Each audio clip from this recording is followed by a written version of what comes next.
How to change your TikTok name. Hi everyone, welcome back to our channel. I am Bimal from App Guide, and in this guide video I'll show you the way as to how you can change your name on TikTok. But before we get started with the video, if you are new to our channel, do make sure to leave a like, hit that subscribe button. Without any further ado or delay, let's get started with today's video.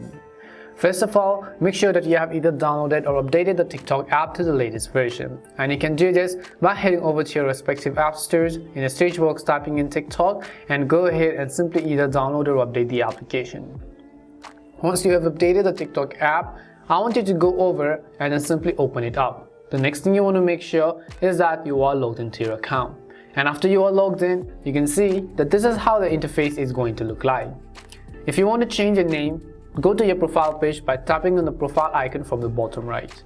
And you can see we currently have two types of name on TikTok. One is the username and one is the display name. In order to change both of these, tap on the edit profile button. As you tap on the edit profile, if you want to change the display name, which is your real full name, then you can tap on the name option. Go ahead and then change it over here, and you can see it says that your nickname can only be changed once every 7 days, which means that if you change it now, you'll not be able to change it for next 1 week.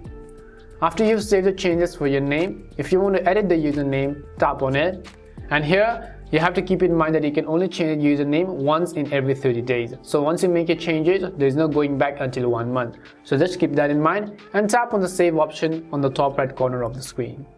Once you have done so, your TikTok name will be changed successfully. And this is how you can change name on TikTok. We hope the video was really helpful, and if it did help you, make sure to leave a like and subscribe to the channel. If you've got any more questions, queries or doubts, make sure to also leave them down below.